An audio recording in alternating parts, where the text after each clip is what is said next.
There's a hidden meaning of escape. A hidden meaning. What is the hidden meaning? Let's see. Saving an engine from scrap. Let's see. Okay. You know what? Why should I figure it out? I'm gonna let the video answer the question.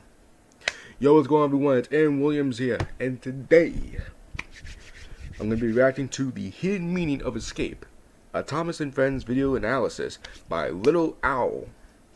Alright, Little Owl actually asked me if I can react to this video, and I'm like, yeah, sure. Because like, I'm always up to reacting to Little Owl's content. It's always been good. Yeah, this is gonna be good. This is gonna be a really interesting video. So yeah, let's see what he got. Let's see what he got for us. So let's just start this in 3, 2, 1. Let's go. Let's turn it down a little bit. I wish I can support you on Patreon, but not yet. Maybe when I get older, I'll support it.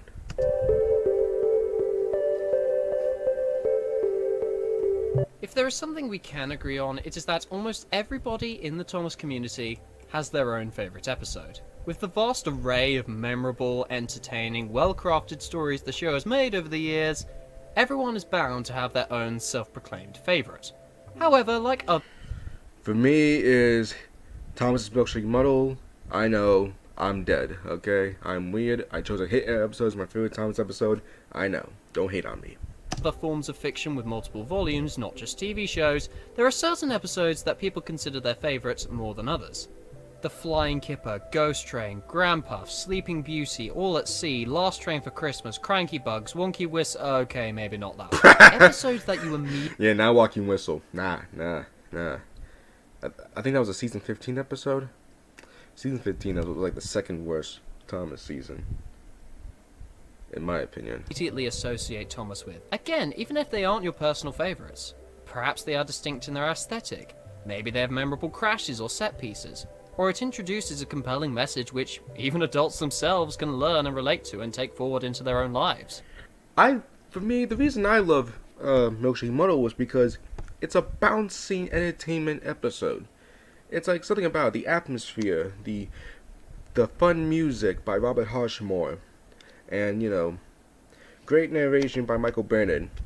Michelangelo was alright, but it's just such a bouncing, enjoyable episode. Like, that's why I love it so much. But you may have noticed that there is a big outlier I have left out on that prestigious lineup of magnum opuses of Thomas episodes. One which I specifically left out because I kind of see it in a league of its own. This is without a doubt the most talked about Thomas episode, and yet I am actually doing a video essay on it. Yes.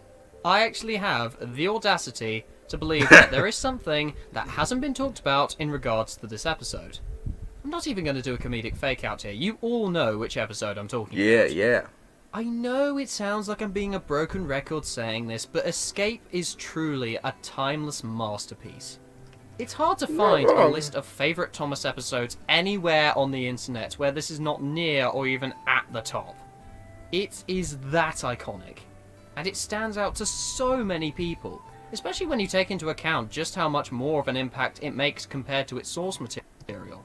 It's like, this episode, when I watched this as a kid, I was nervous with Oliver. He and Toad were gonna get strapped, and they're trying to escape. And it's like, I've never seen that much with Thomas episodes, where an engine was almost scrapped and they have to escape. That's pretty dark. So you know, this episode was something I never really seen much of Thomas before. So it's so cool on how they did this. Now don't get me wrong, it's one of my favourite Railway series stories, but it is nothing compared to the episode. The sheer grit in terms of atmosphere this episode succeeds in going for, as well as that little added bit of foreshadowing it gives us at the beginning, really pulls no punches in showing us just how much of a heightened intensity it has. Oh yeah. It's honestly, when you look at episodes like these, do you realize why the TV series was created in the first place? Exactly. The books created by the Reverend had the charming storytelling and colourful illustrations that captured the world in a way where we understood the tone each story had and the conflict of each story as Facts. well. But the written Giving straight facts here. I'm telling you. Little Owl knows what he's saying. He knows what he's saying. Like this. This is just something. Like that's why I appreciate Bill and David Min. Like they really. It's so crazy how they can pull it from the book, and then, like, but also give a really interesting look at it. It's like. Sure, it's an adaptation to the story, but there's something a new taste into it, and that's what I love about this show. It pulls from the book, but it also brings in a new taste of it, and you just enjoy that. word is nothing compared to the impact that can be made by seeing the story physically move and play out in front of us. There you go. The sets are grimy, crowded, with the juxtaposition of dark shadows with harsh Let's not forget they put Diesel and Boko in there. yellowish lighting, all taking place, I might add, in the dead of night.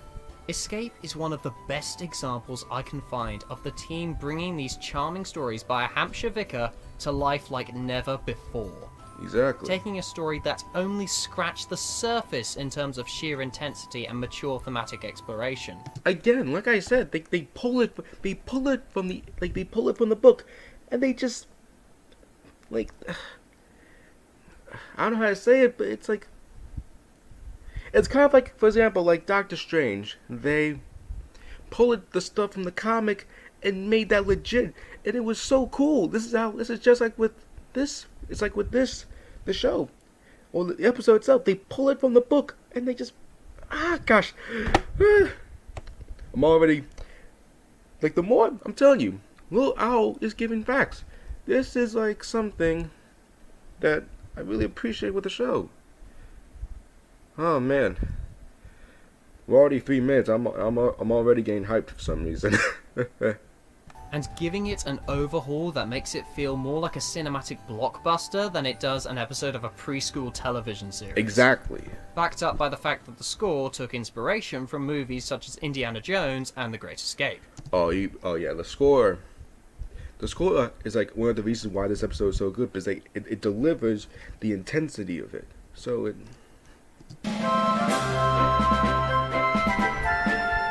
I love that theme. Oh man. Speaking of which, I would probably be lynched if I didn't give at least a whole paragraph dedicated to talking about the use of audio. Disgraceful. Specifically the music. Of course, everyone always discusses the main escape theme, but I'm also a big fan of the ditties used throughout this episode. Oh yeah, Part the of me D's are really always wishes there was a good. version of the ditty used when Edward is talking to Douglas about Scrap, as it is a subtle yet noticeable addition to the foreshadowing that helps underline just how much of a threat Scrap is. And then there's the one where Douglas arrives at the depot, which still gives me chills, even if the chord progression is very similar to previous ditties throughout the show. Before transitioning into that bombastic escape theme. Frantic and intense, with orchestral composition to cement that epic vibe. In what? Again, though, like I said, the music delivers it.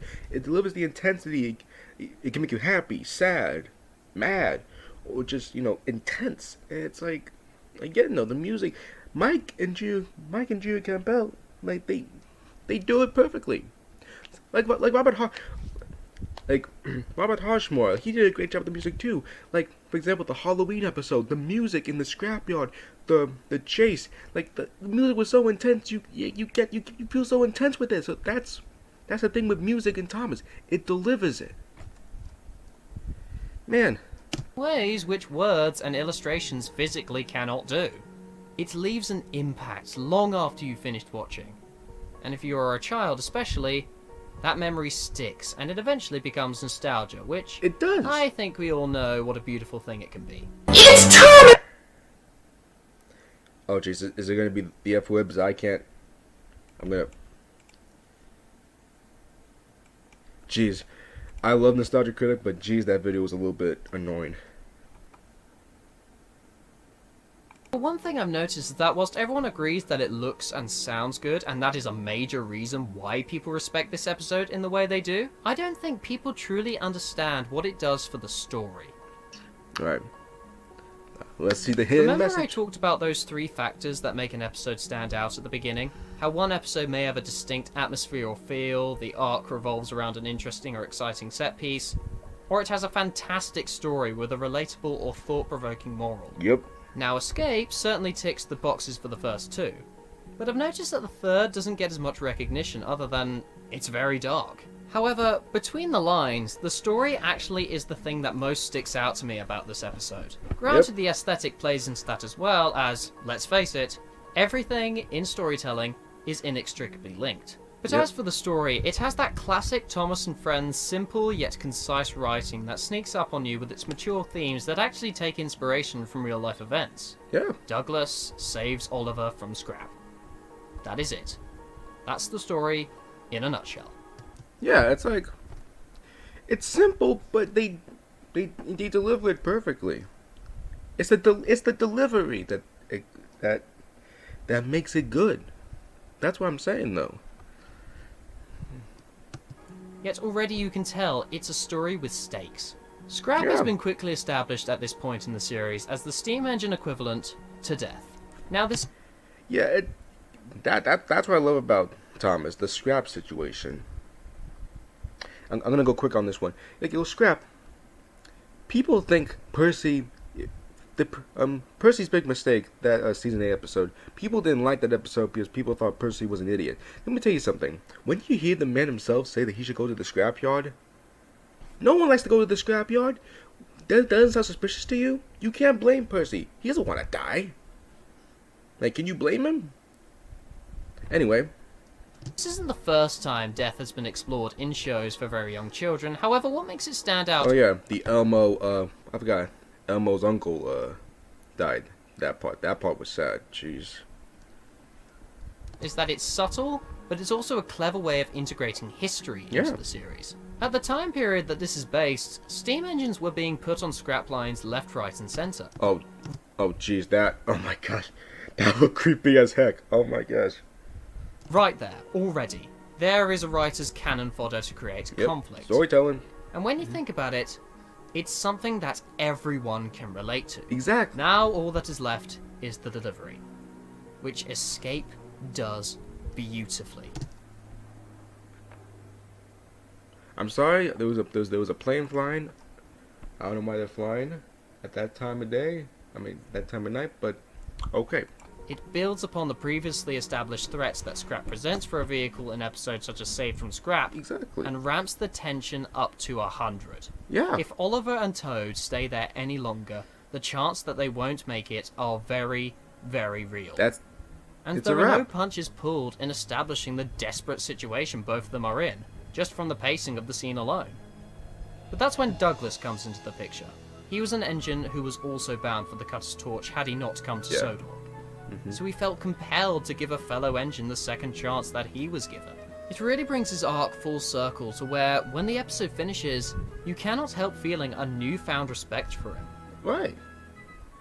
But the story has more to it still than fantastic character development and integration of history. Oh yeah.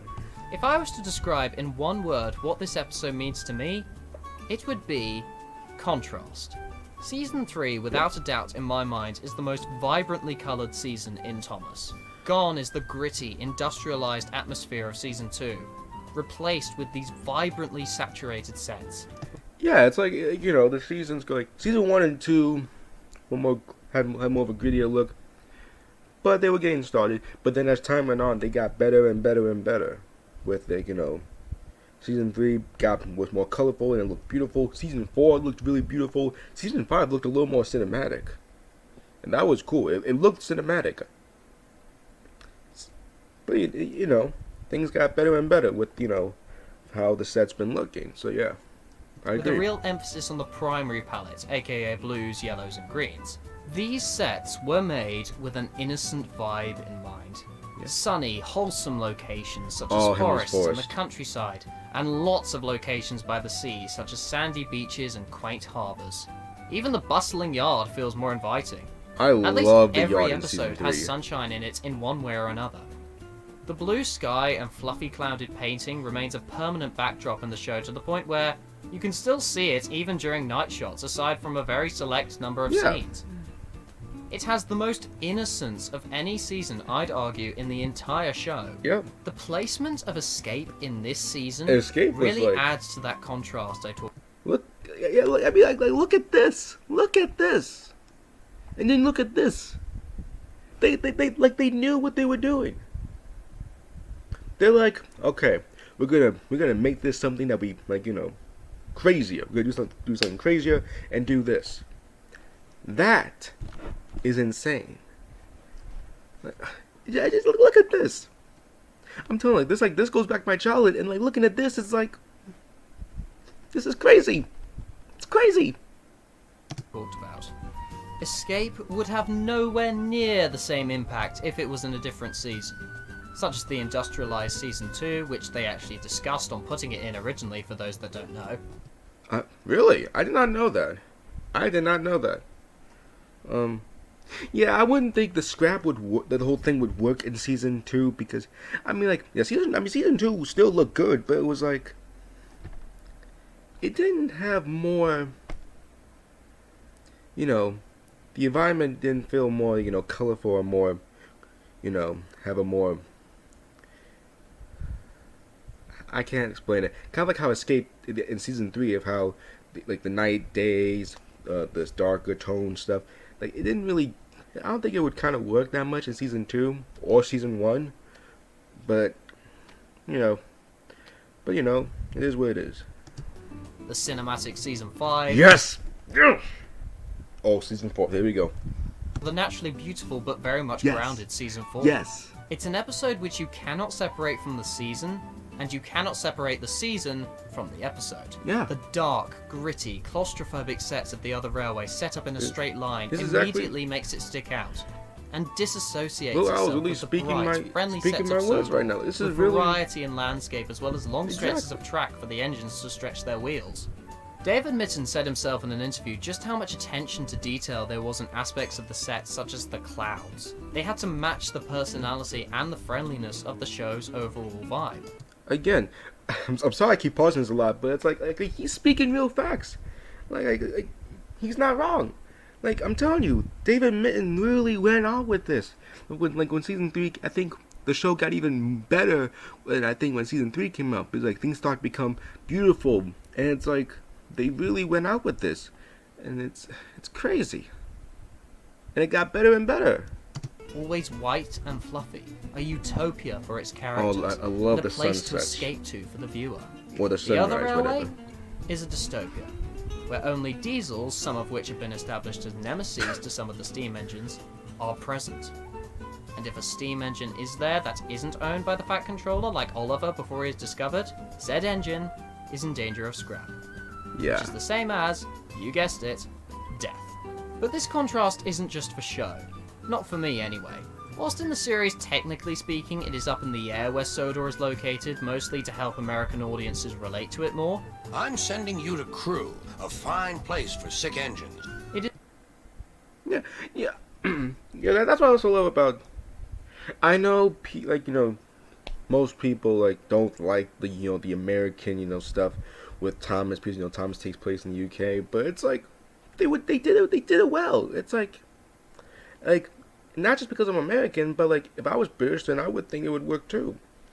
It's not. It really they did it well. So It is pretty clear that due to the established lore by the Reverends and the appearance of British locomotives in the very same series, such as City of Truro Truro. and Flying Scotsman, Sodor is a part of the British Isles. Yeah. Yes, Americans, it is a real place. Some magical land where Yeah. we drink tea and eat crumpets all day. oh my gosh, the stereotypical thing with the UK. Oh man. Even though the episode states the railway is on a faraway part of the island, it is clear that its real title is The Other Railway. Yeah. Heck, that's even what it was referred to as in the book. The Other Railway is a metaphor You mean for the the other British railway? Railway. It is the only place in the show that's location is actually real. Yeah. I even think that the reason they chose to call it as a place on the faraway part of the island is because children would be frightened by the fact that the other railway is actually representative of the real world. It'd basically be teaching kids a lesson that life is scary, and the fact that Sodor is not based on a real location is that the escapism Sodor represents is fake. Right. But honestly, I don't think that's what the crew were going for. Even if it is along very similar lines, no pun intended. Right. Not only is it too cynical for a children's show, but it also wouldn't teach them anything. If the world is super scary like the other railway, then Oh, gosh. what are we supposed to do about it? Yes, sadly, it is true. Sodor isn't a real place. And it hurts even more realizing that because of just how appealing Series 3's... It looks so real. That's the thing what I love about the Marvel series as a kid. It looks so legit.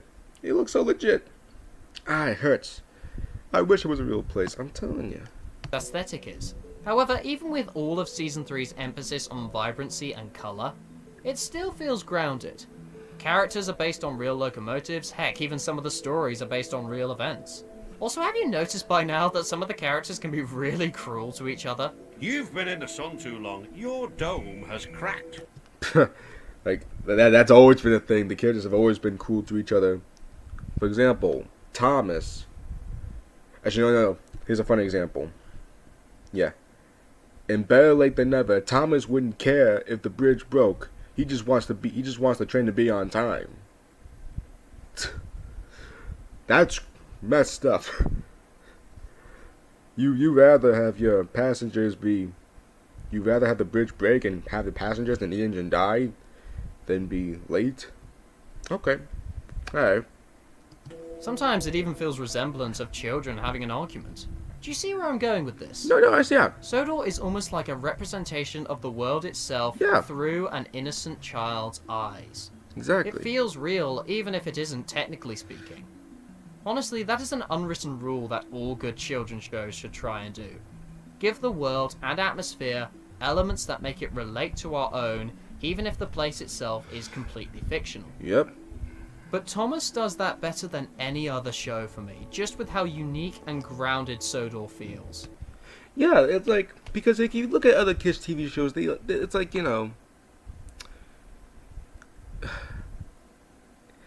it's something that you don't, it's like the unrealism, cartoony, bouncy, all that stuff that you see in a lot of kids' TV shows or whatever. And then you look at this show, it is nothing like that.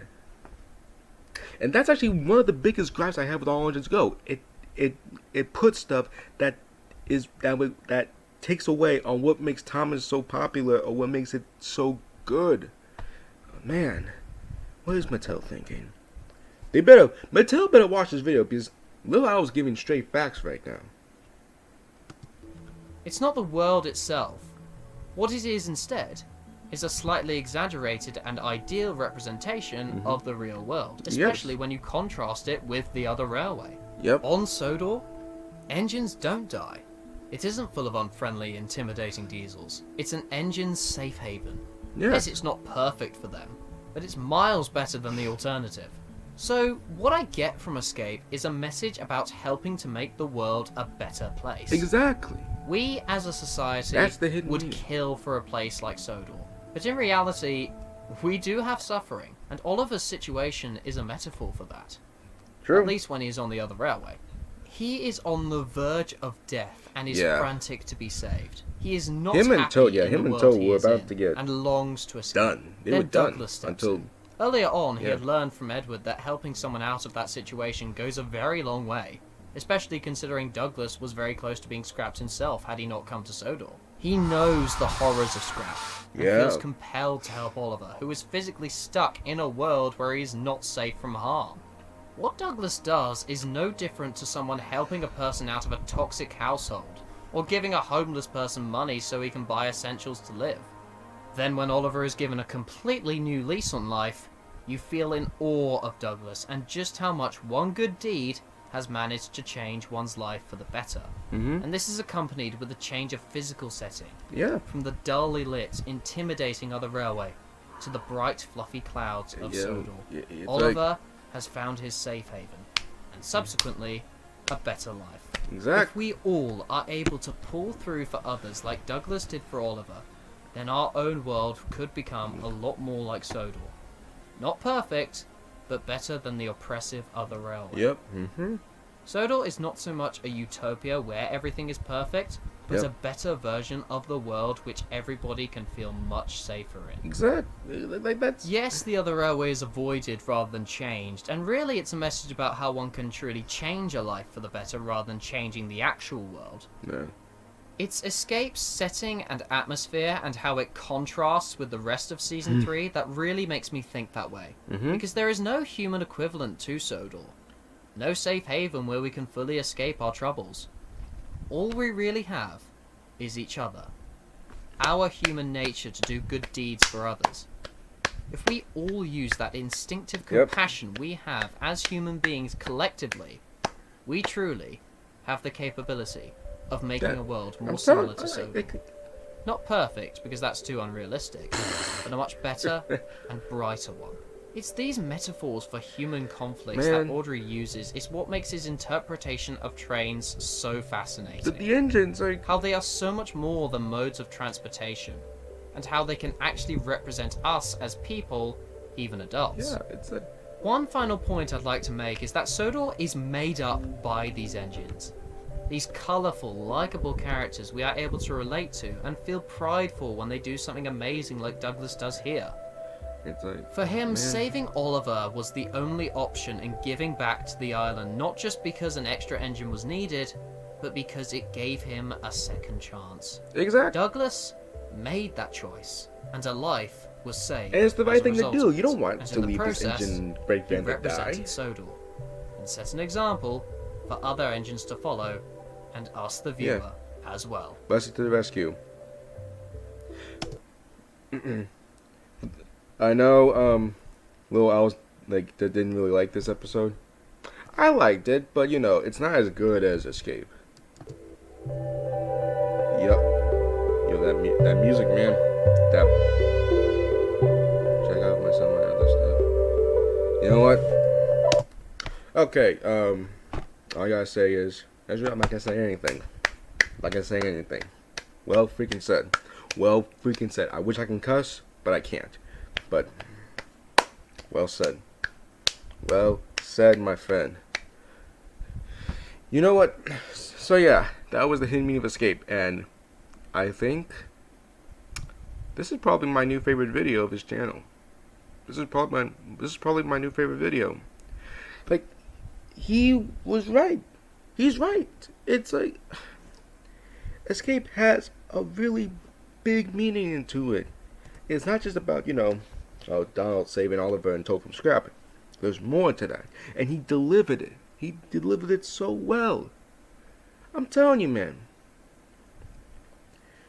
I enjoyed this video so much. And I agree. I agree. Well said. Like he's really giving straight facts. This is true. Like he knows. He knows.